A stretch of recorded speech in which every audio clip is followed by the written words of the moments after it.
Bonjour tout le monde, bonjour Cobeb. Bonjour. Alors ce FIC 2023, ça se passe comment jusqu'à présent? Bah écoute, très bonne année, beaucoup de monde, beaucoup de passages et beaucoup de clients et de partenaires. Donc, génial. Première question que je voulais te poser à toi. Stormshield est reconnu sur le marché de la cyber comme spécialiste des environnements industriels, on va dire. Est-ce qu'aujourd'hui, selon toi, c'est encore le seul différenciateur qu'on peut avoir à ce niveau-là? Alors pas que. Il est vrai qu'on est fortement présent dans les environnements et les clients industriels grâce à l'offre OT, que ce soit dans l'eau, l'énergie, le ferroviaire. Pour répondre en fait à la sécurisation des infrastructures allant de l'IT jusqu'à l'OT. D'accord. Cependant, notre gamme SNS, donc Stormshield Network Security, qualifiée par l'ANSSI, nous permet de répondre à des enjeux extrêmement sensibles tels que la défense, les ministères.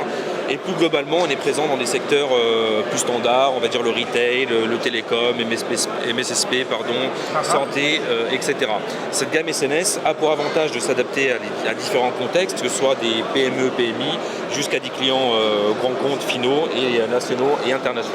Donc il n'y a pas que effectivement la partie OT, on va dire, ou industrielle, ça va être aussi un scope beaucoup plus large et avec beaucoup d'autres marchés verticaux. Exactement.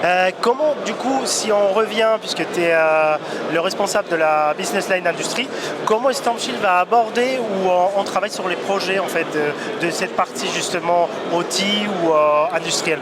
Alors ça passe par différents changements et certaines sont aussi organisationnelles, qu'on a commencé à mettre en œuvre depuis presque maintenant 8 ans. Dans un premier temps, on a mis en œuvre une business line industrie dédiée pour la gestion des grands comptes, pour la sécurisation des projets IT/OT. Dans cette même équipe, dans cette même business line, on a des personnes qui sont transverses et qui vont pouvoir apporter à nos équipes nationales et internationales leur expertise en termes de retour d'expérience client et des préconisations techniques. On a créé aussi des postes hybrides pour gérer ce qu'on appelle les écosystèmes et les partenariats technologiques. L'écosystème dans le sens où on va accompagner nos distributeurs et nos intégrateurs à monter en compétence sur l'offre OT. Et concernant la partie partenariat technologique, on en a mis déjà plusieurs en œuvre avec du Schneider, du Siemens, du Nozomi, etc. On a aussi mis en œuvre une académie pour former l'ensemble des employés Stormshield sur les environnements OT ICS. Ça peut aller des équipes training, administration, jusqu'aux équipes sales et techniques.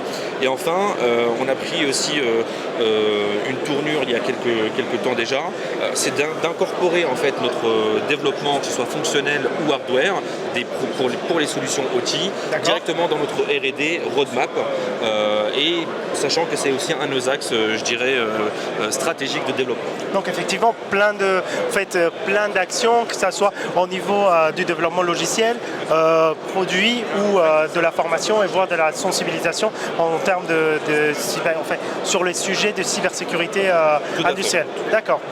Donc je te remercie Cobeb, je te souhaite un très bon FIC et j'espère que ça vous a permis, l'intervention de Cobeb, de mieux comprendre les enjeux et surtout les thématiques qu'on aborde chez Stormshield au niveau industriel. Merci beaucoup. Merci.